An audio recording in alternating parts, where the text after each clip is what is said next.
Bismillahirrahmanirrahim. Assalamualaikum warahmatullahi wabarakatuh. Selamat pagi semuanya. Hari ini kita akan masuk ke pertemuan pertama mata kuliah Sistem Informasi Manajemen. Sebelumnya yang belum pernah ketemu sama saya, mungkin kita baru ketemu ya di semester 5 ini. Perkenalkan, nama saya Parlia Romadiana. Nah, nanti teman-teman bisa kontak saya di WhatsApp di 087792212747 jika ingin chat ataupun tanya-tanya seputaran tentang mata kuliah Sistem Informasi Manajemen. Nah, berhubung saat ini kita lagi kondisi pandemi ya, lagi COVID, maka dari itu kita kuliahnya via online. Dan hari ini saya akan jelaskan beberapa tata tertib serta pengantar tentang Sistem Informasi Manajemen.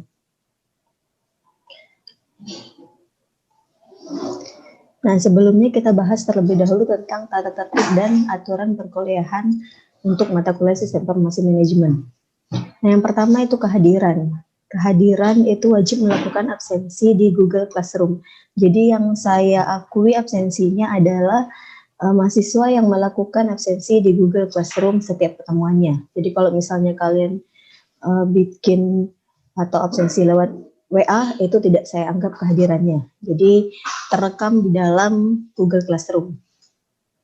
Yang kedua, nah izin bisa via chat WA dengan nomor tadi yang saya jelasin dengan format NIM, nama, kelas, mata kuliah, serta alasan izinnya. Jadi harus lengkap ya. Kalau cuma bilang, Bu, saya nggak masuk, tapi saya nggak tahu itu siapa. Nah, jangan harap itu saya anggap izin.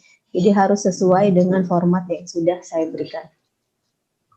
Yang kedua tentang tugas. Nah, tugas yang diakui hanyalah tugas yang dikumpulkan via Google Classroom. Jadi kalau misalnya kalian kumpulkan via WA, itu nggak akan saya hitung tugasnya. Kecuali memang ada beberapa tugas yang aturannya misalnya harus via email dan segala macamnya. Selama saya bilang tugas itu dikumpulkan via Google Classroom, itu artinya yang saya akui, yang saya nilai hanyalah tugas yang memang dikumpulkan via Google Classroom. Oke.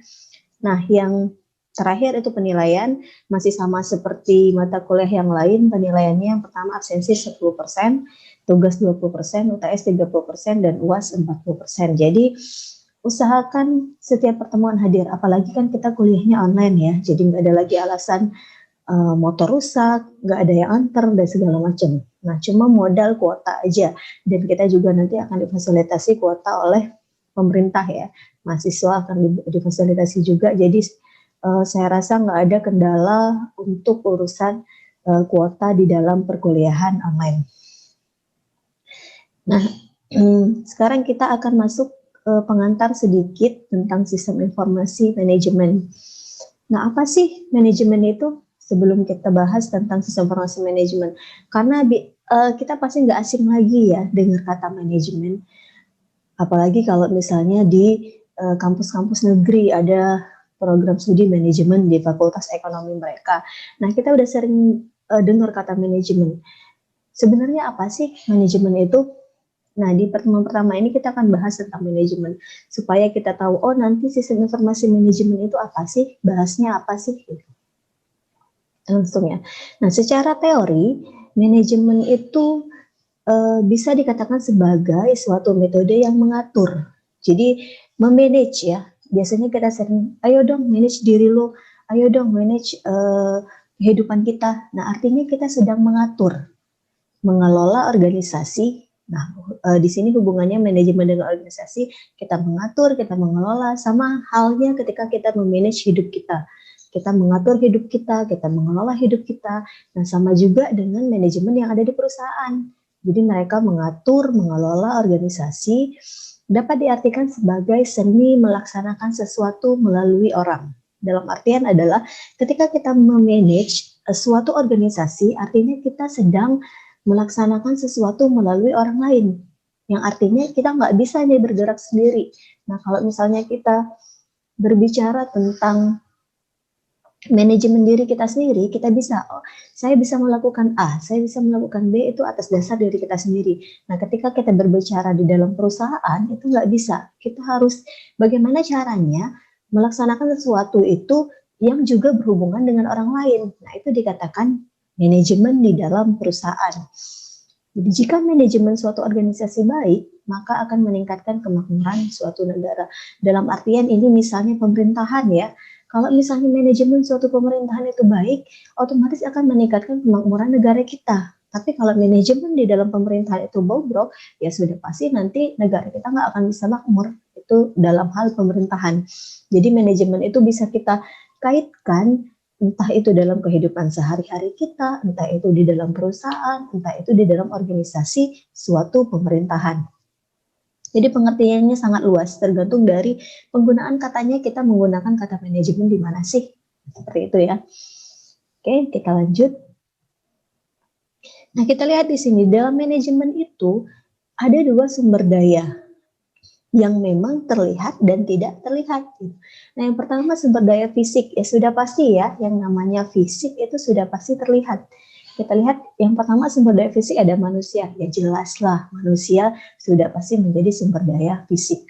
Kemudian yang kedua ada material, bahan-bahan ya. Jadi segala sesuatu bahan yang dibutuhkan di dalam suatu manajemen itu merupakan sumber daya fisik. Apapun ya, komputer, laptop misalnya, atau pena, alat tulis, nah itu merupakan material yang merupakan sumber daya fisik. Kemudian yang ketiga ada mesin. Nah, mesin di sini maksudnya fasilitas-fasilitas yang dibutuhkan di dalam suatu manajemen, termasuk energi. Energi juga termasuk mesin. Jadi misalnya energi listrik gitu. Nah, itu termasuk ke dalam sumber daya fisik karena terlihat. Kemudian yang empat, uang ya. Sudah pasti ya, namanya kita mengelola suatu manajemen, itu kita pasti membutuhkan sumber daya fisik berupa uang. Jangankan untuk sumber daya fisik di dalam manajemen perusahaan. Sumber daya fisik yang di dalam manajemen hidup kita juga kita butuh yang namanya uang untuk mengelola segala sesuatu yang berhubungan dengan sumber daya fisik yang lainnya. Seperti material, kita butuh uang buat membeli material. Kemudian mesin juga, energi kita butuh uang juga. Nah, selain sumber daya fisik, di dalam manajemen itu ada satu hal yang sangat penting, yaitu sumber daya konseptual. Sumber daya konseptual itu adalah informasi. Kenapa dia disebut sebagai sumber daya konseptual, bukan sumber daya fisik? Karena bisa kita analisa ya, bahwa informasi itu sebenarnya dia tidak terlihat, tetapi sangat dibutuhkan oleh semua orang di dalam organisasi, sangat dibutuhkan oleh manajemen di dalam perusahaan, sangat dibutuhkan oleh manajemen di dalam pemerintahan, dan apalagi manajemen di hidup kita ya, kita sangat butuh segala sesuatu yang berhubungan dengan informasi. Ya, yang pastinya informasi sudah tahu semua ya, bagaimana cara menghasilkan informasi itu sudah dibahas di mata kuliah pengantar konsep sistem informasi. Nah, jadi informasi-informasi yang dibutuhkan, informasi-informasi yang diberikan itu semuanya berhubungan dengan sumber daya konseptual. Jadi dia bukan fisik karena tidak terlihat secara fisik, tetapi sangat dibutuhkan oleh manajemen. Kita lanjut ya, apa sih hubungannya? Nah, sumber daya fisik dan sumber daya konseptual itu sangat berhubungan. Jadi harus bersinergi nih. Di dalam manajemen itu nggak bisa cuma ada sumber daya fisik, atau nggak bisa cuma ada sumber daya konseptual saja. Jadi kedua sumber daya itu harus saling bersinergi, harus saling bekerja sama, harus saling berkontribusi supaya menghasilkan suatu manajemen yang baik, yang tadi seperti penjelasan di awal. Nah, kita lihat ya di dalam manajemen saat ini ada 4 perubahan lingkungan bisnis. Jadi manajemen yang saat ini itu sudah berbeda dengan manajemen konvensional yang dulu gitu. Jadi ada 4 perubahannya. Yang pertama ada munculnya ekonomi global, ada transportasi ekonomi industri, ada transportasi perusahaan-perusahaan bisnis, serta lahirnya perusahaan digital. Kita bahas satu persatu ya. Yang pertama, munculnya ekonomi global. Nah, manajemen saat ini nggak bisa lagi kita kaitkan dengan penjualan yang dilakukan antara satu desa ke desa, atau dilakukan antara satu kota dengan kota. Saat ini sudah muncul ekonomi global di mana suatu perusahaan harus bisa memanage dirinya agar bisa bersaing di dalam ekonomi global. Dan dengan adanya sistem informasi manajemen itu akan sangat membantu proses masuknya kita ke dalam ekonomi global seperti ekspor dan impor. Sudah tahu ya ekspor itu apa, impor itu apa. Ya kalau nggak tahu nanti silakan searching di Google gitu. Terus saya jelasin. Jadi dengan adanya ekspor dan impor itu memunculkan ekonomi global. Yang mau tidak mau, manajemen yang dulunya hanya berkutat di dalam penjualan antar desa, yang berkutat di dalam penjualan antar toko, itu mau tidak mau harus berhubungan dengan ekonomi global yang saat ini sedang marak. Jadi harus adanya impor, ekspor yang terjadi di lingkungan kita. Jadi dengan adanya seperti itu, manajemen harus berubah nih. Manajemen nggak bisa lagi bertindak tradisional, nggak bisa lagi seperti itu karena kita sudah adanya muncul ekonomi global. Yang kedua, transformasi ekonomi industri. Nah, bisa kita lihat sendiri ya dari yang dulunya kita ekonominya pertanian gitu, ekonominya perkebunan. Nah, sekarang sudah muncul ke ekonomi industri. Jadi semua perusahaan sekarang sudah bergerak di bidang pabrik gitu, di bidang industri ya. Dan saat ini yang paling tren adalah yang paling disoroti adalah ekonomi kreatif.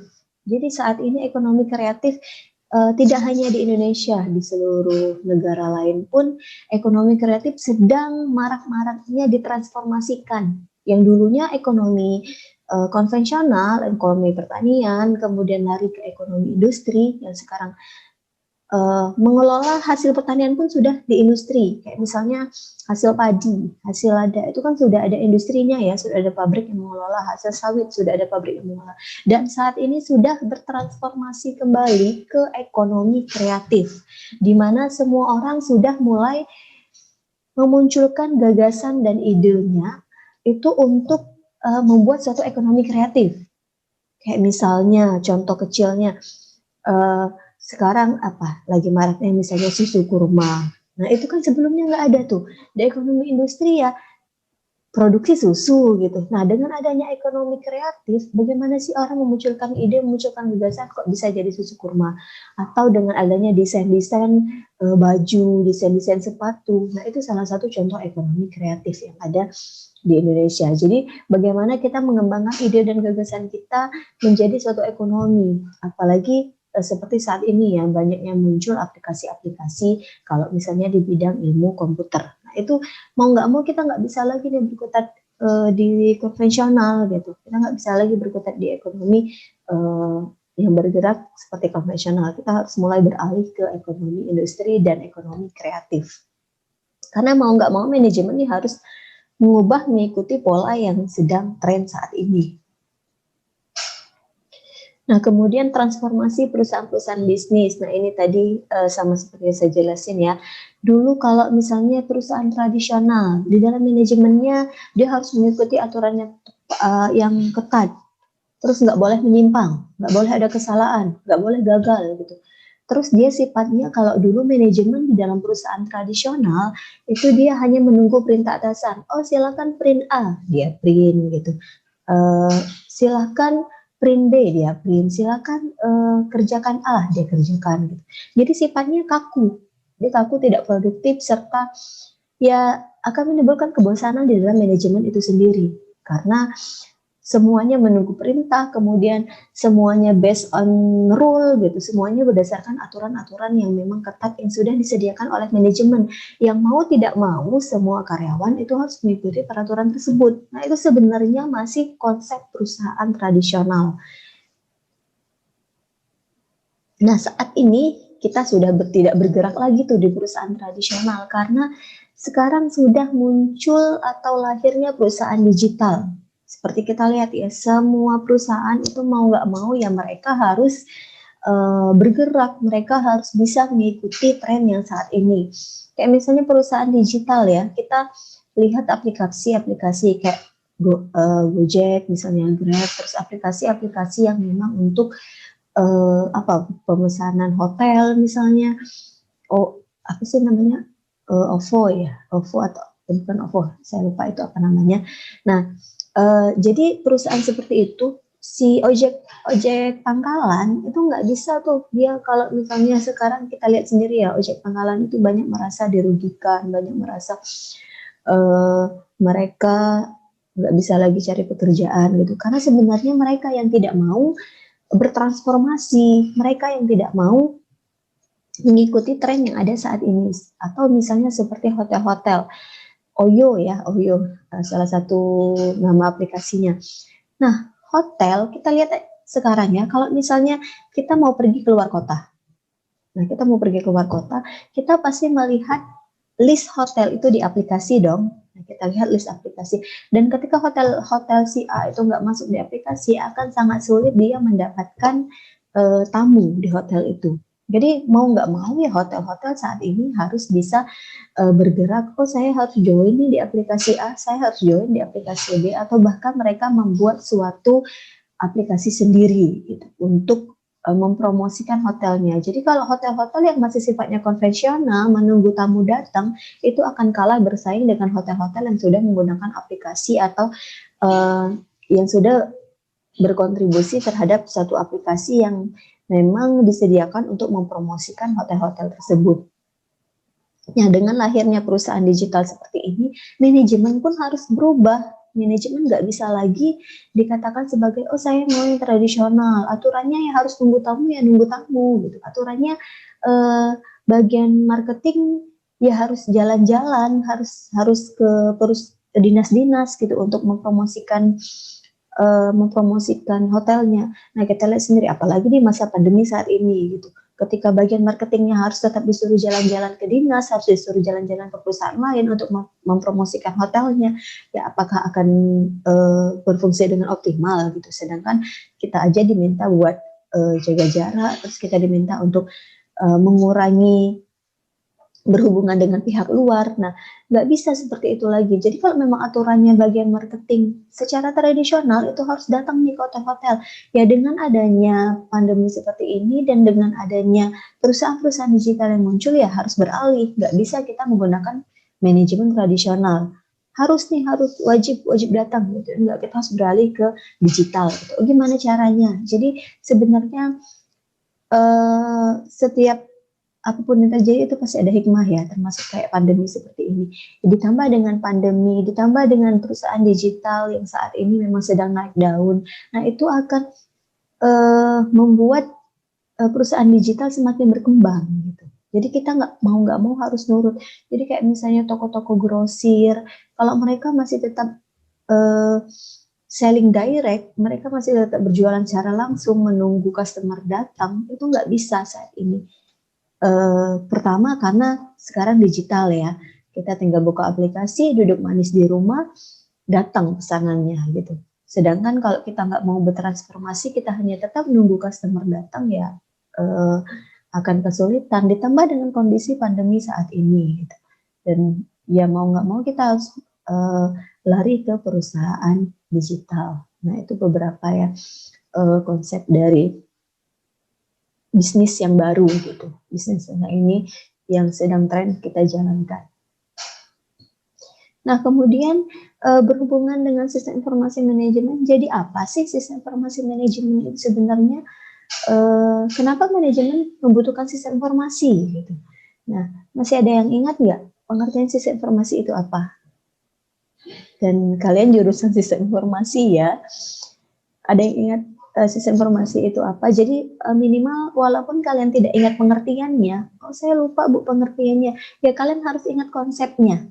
Jangan sampai nanti ketika keluar ketemu teman-teman yang kuliah di Universitas Bangka Belitung, terus mereka nanya jurusan kamu apa? Jurusannya sistem informasi. Nah, mereka jurusan psikolog misalnya, atau jurusan pertanian. Mereka pasti asing dengan kata sistem informasi gitu. Mereka pasti nanya, sistem informasi, oh jurusan apa ya? Gitu. Jangan sampai kalian juga bilang, aduh saya nggak tahu juga ya, pokoknya saya masuk jurusan sistem informasi. Gitu. Nah, nggak boleh seperti itu. Jadi minimal kalian harus tahu konsepnya, walaupun tidak tahu secara teori menurut para ahli sistem informasi adalah ABCD gitu. Tapi kalian harus tahu, oh sistem informasi itu ini. Gitu. supaya ketika teman-teman yang berada di fakultas lain atau yang berada di prodi lain bertanya, itu mereka dapat jawabannya minimal dengan bahasa kalian sendiri gitu. Nah, sebelum kita bahas tentang SIM, kita flashback dulu ya, walaupun sebenarnya kalian udah semester 5 harus sudah mengetahui itu sistem informasi itu apa. Nah, mungkin secara teori seperti ini ya, suatu komponen yang saling berhubungan yang mengumpulkan atau mendapatkan kembali, memproses, menyimpan, mendistribusikan informasinya kembali untuk mendukung pengambilan keputusan. Nah, itu sebenarnya secara teori. Cuma kan nggak mungkin ya kalau misalnya kalian menghafal ini, oke, kalau lagi UAS hafal, setelah itu pasti lupa. Kalian ingat konsepnya. Kalau saya, ketika ditanya sistem informasi itu apa sih? Ya pertama harus ada inputannya. Inputannya apa? Berupa data. Jadi ketika dibilang sistem informasi itu harus ada inputannya secara konsep ya. Kemudian harus diproses gitu. Inputannya harus diproses. Diprosesnya malu apa ya? Pengolahan data. Kayak tadi ada komputer segala macam itu pengolahan datanya. Kemudian ketika diolah data itu akan menghasilkan output. Outputnya biasanya apa? Informasi gitu. Nah, informasi. Nah, bagaimana caranya informasi itu harus memunculkan feedback, dalam artian informasi itu harus menjadi data kembali untuk sistem informasi yang lainnya. Nah, itu yang dikatakan sebagai sistem informasi. Dia sifatnya muter gitu. Jadi input, proses, output. Output itu akan kembali menjadi inputan, akan kembali menjadi data untuk sistem informasi yang lainnya. Jadi kita punya suatu data, kita proses, kita menghasilkan informasi. Nah, informasi itu akan menjadi inputan untuk sistem yang lainnya. Misalnya inputannya data calon mahasiswa baru, diproseslah, muncul informasinya laporan mahasiswa baru. Nah, laporan mahasiswa baru itu akan menjadi inputan untuk proses di dalam BSI misalnya, akan menjadi inputan atau data untuk diproses di dalam sistem keuangan. Nah, seperti itu. Jadi sifatnya muter dari segala informasi yang dihasilkan setelah inputan itu diproses, itu akan menghasilkan informasi dan informasi itu akan menjadi data kembali. Nah, itu yang dinamakan sistem informasi ya. Jadi kalau misalnya ditanya sistem informasi apa? Ya harus punya data, diproses, ada informasi gitu. Kalau cuma data diproses dan tidak menghasilkan informasi, itu tidak bisa dikatakan menjadi sistem informasi. Kalau cuma punya data kemudian tidak diproses, itu tidak bisa dikatakan sebagai sistem informasi.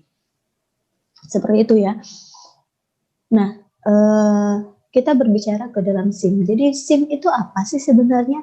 Jadi SIM itu secara teori suatu sistem yang menyediakan kepada pengelola organisasi data maupun informasi yang berkaitan dengan pelaksanaan tugas-tugas informasi. Jadi sistem informasi ini akan membantu menyediakan kepada pengelola organisasi. Jadi pengelola manajemen itu akan mendapatkan informasi dari sistem yang sudah disediakan. Nah, jadi nggak usah repot-repot lagi istilahnya ya, tulis manual segala macam. Nah, kemudian ada lagi salah satu teori yang menyebutkan bahwa sistem informasi manajemen adalah jaringan prosedur pengolahan data yang dikembangkan dalam organisasi dengan maksud memberikan data kepada manajemen. Jadi bisa efisiensi dan efektif ya.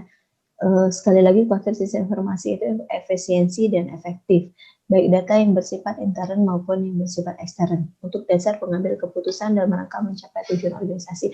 Jadi di dalam sistem informasi manajemen itu sudah ada pengolahan datanya yang bisa digunakan untuk pengambilan keputusan. Jadi semua data yang ada di dalam manajemen itu dituangkan ke dalam sistem informasi, yang tujuannya adalah bisa menghasilkan suatu sistem informasi yang efektif dan efisien. Oke, nah itu ya, nanti kita bahas secara singkat aja dulu sistem informasi manajemen itu apa, nanti di pertemuan selanjutnya baru kita bahas lebih detail. Nah, manfaat adanya sistem informasi manajemen itu apa? Yang pertama, adanya pusat penyimpanan data. Jadi semua data yang dibutuhkan di dalam manajemen, semua data yang dihasilkan, semua informasi yang dihasilkan oleh data-data yang sudah diinput itu akan terpusat di dalam suatu sistem informasi yang namanya sistem informasi manajemen. Jadi semuanya ada di dalam itu. Data kepegawaian, data keuangan, semuanya terpusat. Kemudian tidak perlu memperbanyak data untuk site manager, namun cukup pemusatan data. Nah, ini misalnya manajer butuh data keuangan, tinggal ambil di situ. Manajer butuh data kepegawaian, tinggal ambil di dalam sistem informasi manajemen. Jadi semuanya terpusat di dalam suatu sistem informasi manajemen. Nah, ini ya peningkatan efisiensi karena adanya otomatisasi. Ya jelas ya, dengan adanya otomatisasi biasanya efisiensi akan meningkat. Itu yang memang menjadi manfaat dasar suatu sistem informasi, termasuk sistem informasi manajemen.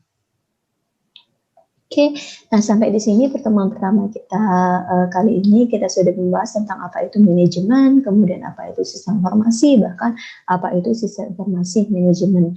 Nah nanti di pertemuan selanjutnya baru kita bahas lebih detail.